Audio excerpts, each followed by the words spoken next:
very good evening to you. You are watching Newsfirst in Focus on TV1 this evening. Politics and economics are something that goes hand in hand.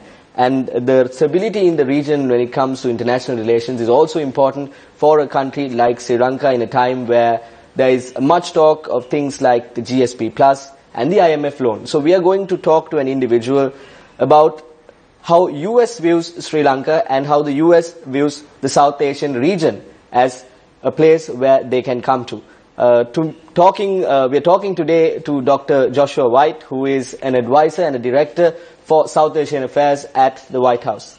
Thank you for being here with us. Good evening to you. It's a pleasure. Let's get things going. I want to first of all ask you a question about President Donald Trump himself.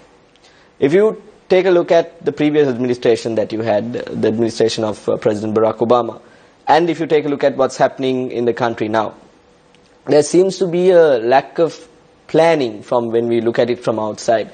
If you looked at President Obama, he was very meticulous, he was well planned, he was organized. But is this the case now? Well, thank you for having me on. It's great to be here in Sri Lanka. I'm now a professor at Johns Hopkins, but I served under President Obama as senior advisor for South Asia. And I do think you're exactly right. There is a marked contrast in style between Obama and Trump. And I think that part of this is a natural learning curve for any new president who comes in and tries to understand the problems, the challenges that he faces.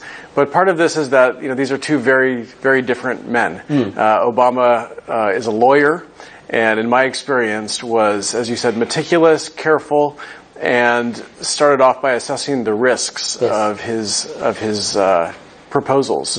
And Donald Trump is a deal maker. He's a businessman.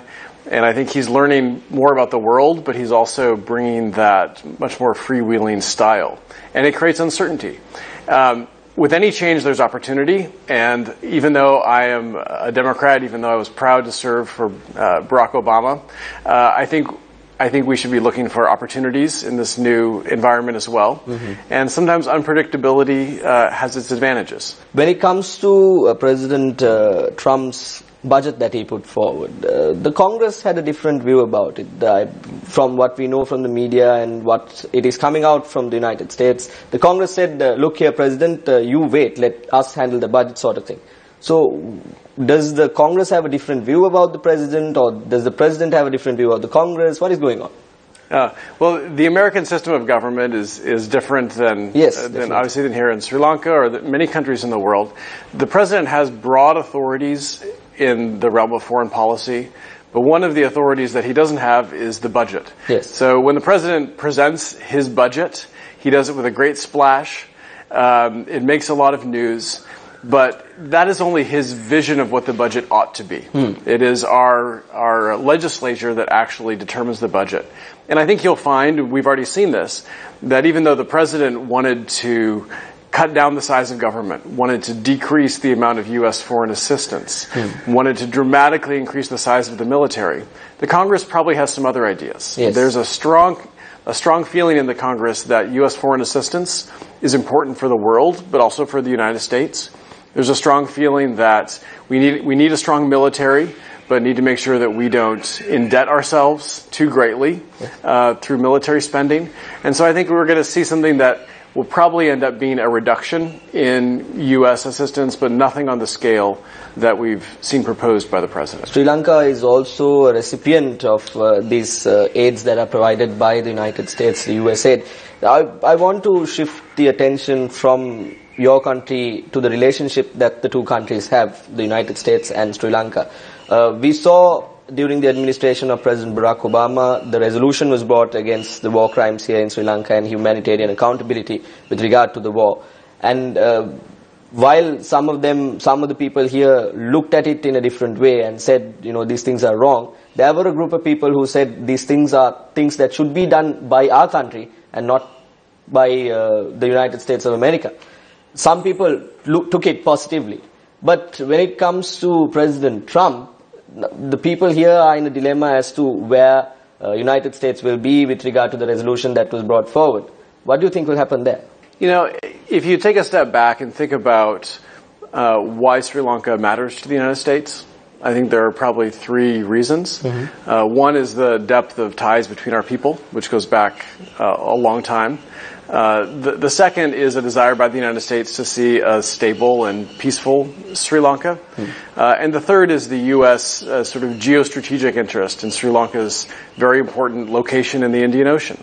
And it's that second reason that I think drove the Obama administration to care about these issues of post-war accountability and reconciliation, not only out of an ideological interest in those things, but a sense that seeing progress in those areas is important to the stability of Sri Lanka. And so with this new administration, the Trump administration, I think that those three same interests are basically going to hold. Now, the rhetoric might be a little bit different, focus might be a little bit different, but already we saw at the beginning of the Trump administration strong U.S. support for a continuation of that resolution in the HRC. And I think there will be a recognition that even as the U.S. thinks about its geostrategic interests and our cultural ties, that remains an important part of U.S. policy and of the relationship. If you take a look at South Asia, the region, India is becoming very powerful, and China has also come to Sri Lanka to carry out many projects in terms of infrastructure development. The US also has certain ties with the Sri Lankan government. Where do you see Sri Lanka in this mix of being between China, India, and the United States of America? It's a great question. It's been a policy of the United States, I think, for quite some time, that we don't press countries in Asia to choose between us and China. Or to choose between India and China. It wouldn't be fair to ask a country like Sri Lanka to choose. Sri Lanka needs all of the investment, all of the development, all of the assistance that it can get as it is seeking to develop. So in that sense, I think we recognize that that's what Sri Lanka is going to do. I think where the U.S. has often offered some words of caution is to say, like, whenever you're accepting investment, whenever you're accepting assistance, make sure that you're looking at the big picture. Make sure you're looking at whether this investment will be productive, whether it will be sustainable, whether you'll incur debts that you can't pay, whether you are putting yourselves in a position where others might take advantage of you. And I think those are the sort of concerns that we are flagging in Sri Lanka, but in countries in Africa and East Asia and elsewhere. So that's not for the United States to decide, but I think it is part of the conversation that's ongoing. With that, we will go into a short commercial break. We are in discussion with Dr. White regarding the situation in South Asia and the relationship we have with the United States of America. Stay with us. You are watching Biz First in Focus.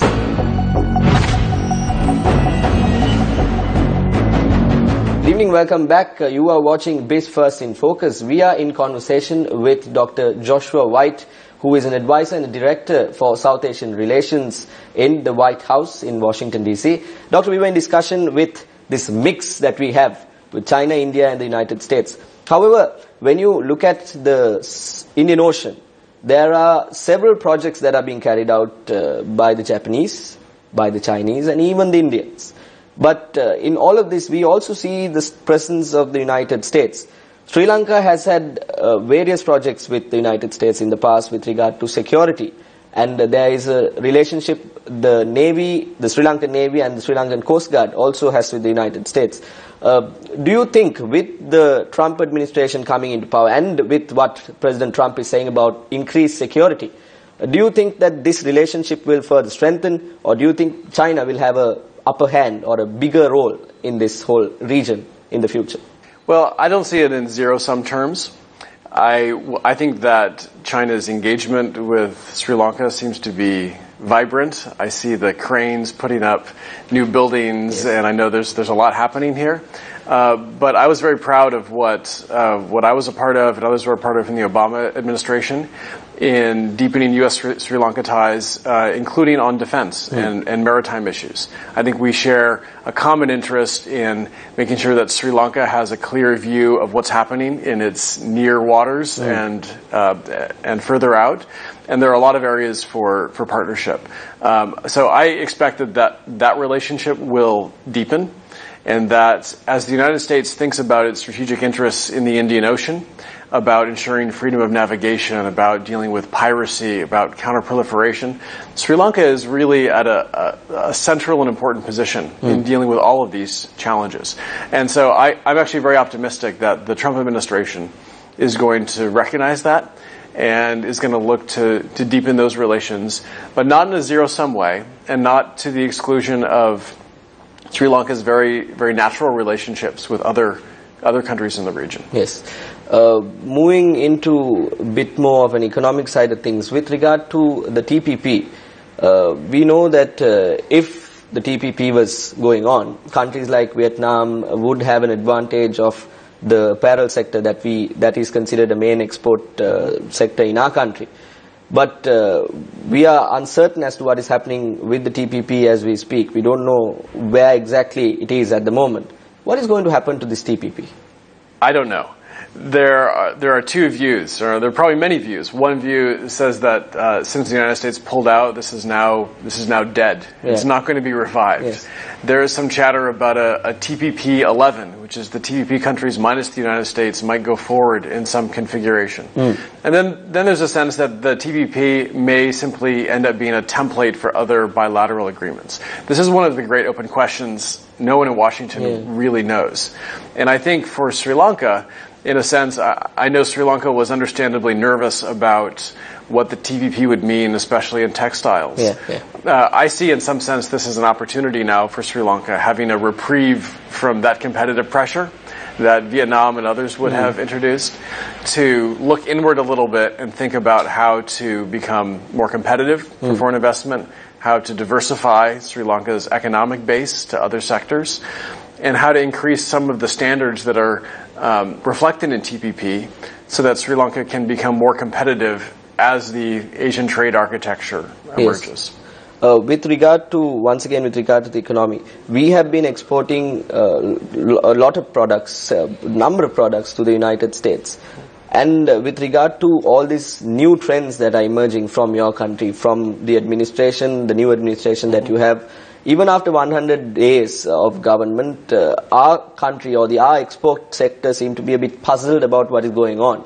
Do you see a lack of policy in terms of the exports that are going in? Is there a lack of policy?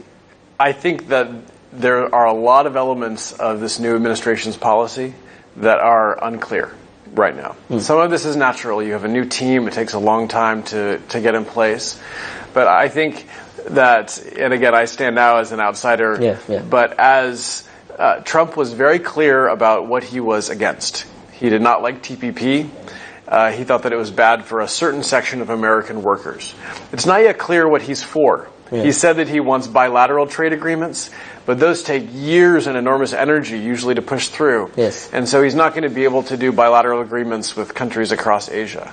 So that's still an open question. And I understand that Sri Lanka is, many people in Sri Lanka are trying to figure out what the shape of this is going to look like. It's the same in Washington. We're wrestling with that question as well in this new environment. So we'll have to wait and see what it turns out to be. In terms of Sri Lanka, if you focus the attention of Sri Lanka and looking outwards into the world, we have a lot of opportunity when it comes to attracting foreign direct investment from countries like India, China, countries in the region.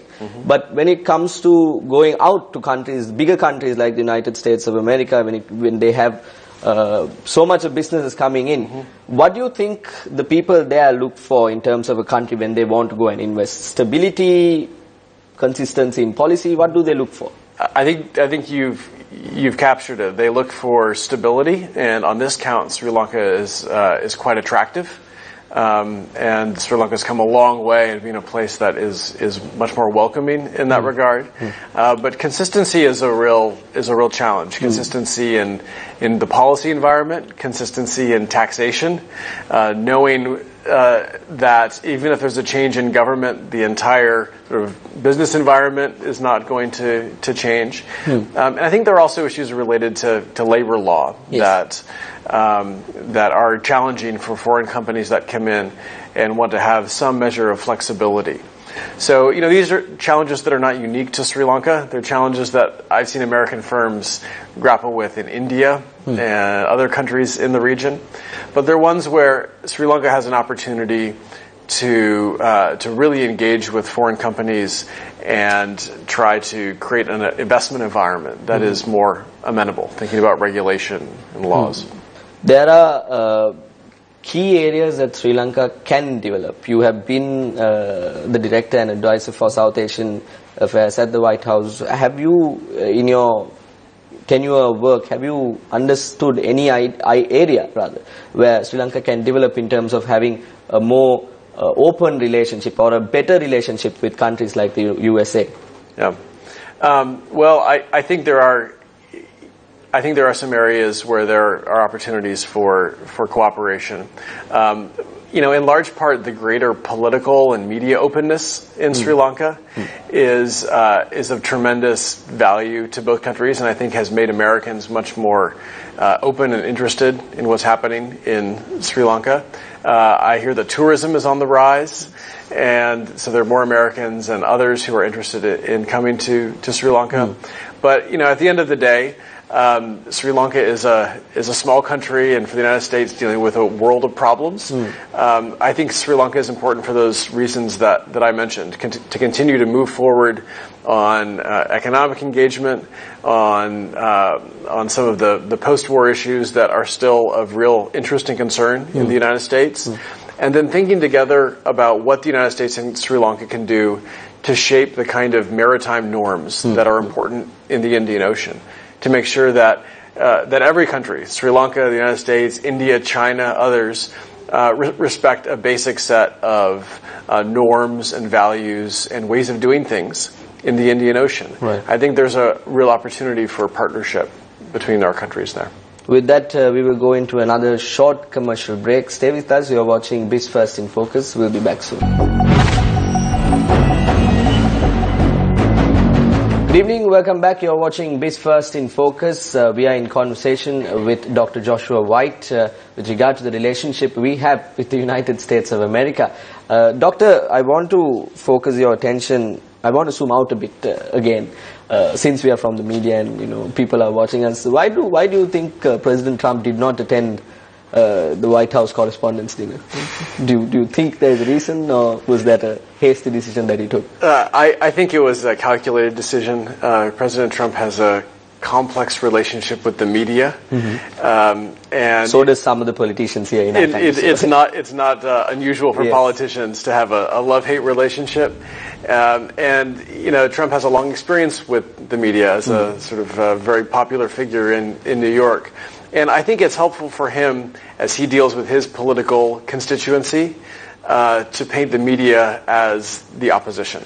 The decisions that he has taken with regard to the appointments that he has made, new appointments, do you think they're in the best interests of the United States, or were they in the best interests for a few individuals? Well, we're going to see how his government performs. There are certainly some things that are unusual about the sort of appointments he's made, with his son-in-law and his daughter sitting in official positions in the White House. Once again, common things here in our country, but things that do happen in other parts of the world more than in the United States. And so there is a lot of scrutiny, and there's a lot of, there's some concern that what the president is doing doesn't break the laws that we have on the books, but it sits outside of the convention of how presidents have often acted. We have not had presidents who, late at night by themselves in the White House residence, get out their phone and start tweeting about things. Yeah. That's new for us. That's new. And definitely, we're all sort of experiencing how that changes the way the United States is perceived and how the United States, deals with problems. Presidents in other countries, President Xi Jinping in China, President Vladimir Putin, Prime Minister Narendra Modi, Prime Minister Shinzo Abe, all these people are, if you just listen to what they have to say and listen to their policies, they are right up there. Do you think President Trump can stand with them like President Obama did? The White House and the presidency presents a real learning curve for anybody. So President Trump there's no experience that really prepares you for being president. And so he is certainly learning a lot. And it's clear that he's bringing some of his skills to the job. He's very good at interacting with people. He has very sort of clear views about what he believes. But he fashions himself a deal maker, and it's not yet clear whether his deal making in business will translate to his ability to make deals in international politics. These are very different domains, and we see all over the world that businessmen don't always make the best political leaders because they have to think about a much wider view of what's good for their population and a much wider view of the risks. It's not clear that President Trump has been able to make that translation yet. With regard to the relationship that the countries have with the United States, when it was President Barack Obama, all the countries in our region had a very good relationship with him at the face level. There might have been problems within that we do not know of, but from the face level, they were very good, tight relationships that they had. President Barack Obama even sat at the same table our President Maithripala, sat at a function in at the UN, on the sidelines of a UN event. Do you think that the same amount of relationship, let's talk about our country, do you think the same amount of relationship will be there between our president and President Trump? Because he sees things in a different way. As you very correctly mentioned, he sees himself as a deal maker. So the deal here would not satisfy the United States, in my view. So what do you think will happen? That's a great question. I mean, you're absolutely right. President Obama, he thought very highly of the Sri Lankan president and the Sri Lankan prime minister and what they were trying to accomplish here. And he had good relations across Asia. President Obama also spent a lot of time in Asia. He invested in ASEAN in ways that no previous president had. I expect that although President Trump will be engaged in Asia, he's coming to the summits this fall, that he's not going to be invested to the same degree. I think the greater question is, what is the character of his relationships like with Asian leaders? To be candid, I've been disappointed in these early months at the tension that the new administration has seemingly introduced with some of America's closest allies, with South Korea, with Australia, and I think it's very hard to build a wide set of productive relationships in Asia if you're not close with your allies, much less the wider range of partners. I'm watching very closely to see what the first meeting is like between Prime Minister Modi and President Trump. I think they've gotten off to a pretty good rapport. But this is a relationship where, for a transactional president like Trump, it's not clear what the deal is going to be with India that will be satisfying and exciting for him. Countries like China, do they pose a threat to the United States? I think that China is clearly a rising power, and if you look throughout history, whenever there is an established power and a rising power, there are tensions which emerge. I think it was a central tenet of the Obama administration's approach not to describe China as an adversary, lest it become an adversary, or more of an adversary than it needs to be. But there's clearly competition and there's clearly tension. And I think that Donald Trump is also understanding this, that as much tension as there is on economic issues and China's strategic interests into the Indian Ocean and elsewhere, that we also share a common interest in seeing a stable Asia, and that there are areas where we can really work together. So this Trump administration, I think, will be more hawkish, as we say, on China, but it will also recognize that the United States doesn't want antagonism, and China probably doesn't want antagonism with the United States. Very quickly, we saw at the White House Correspondents' Dinner a comedian from a famous show in your country making fun of the Russian president being the leader of your country as well. He said he couldn't be there because it's a long flight. What is the relationship you all have with Russia, and where do you frankly see the two countries standing in one line? The relationship is terrible. It's probably not going to get better. Russia is actively interfered in our election. It looks like it just interfered in the French election. It's not a friend to the United States that doesn't share our values. That doesn't mean that we can't find ways to work together where we can. It doesn't mean that we have to be constantly antagonistic. But as I tell my friends throughout Asia, you're welcome to choose your own partners. That's your sovereign right. But if you choose to work with the Russians, you should do so with your eyes wide open. It's going to be a challenging relationship. What about India? You know, the United States-India relationship has deepened very significantly during the Obama administration, and before that, it's a bipartisan view in the United States, Democrats, Republicans alike, that a strong India is good for the United States. But at the same time, we recognize that, you know, our views don't completely line up 100% of the time with that of India, and that we have relationships with other countries in the region. Sri Lanka, Bangladesh, Nepal, they have their own perspectives. I think over the long arc of the next 10 or 20 years, we'll see that relationship deepen, hopefully in a way that's good for the United States and a way that's good for Sri Lanka and other countries in South Asia. Final question. What opportunities do Sri Lanka have with regard to the United States of America? There is definitely change in your country. Whether it's good, whether it's bad is yet to be decided. It's obviously good to look at everything in a positive way. So what opportunities does Sri Lanka have when it comes to all of this? Well, as I said, I think the new administration is likely to look at Sri Lanka not only as a partner across many years, but as a country which has a very geostrategic location in the Indian Ocean.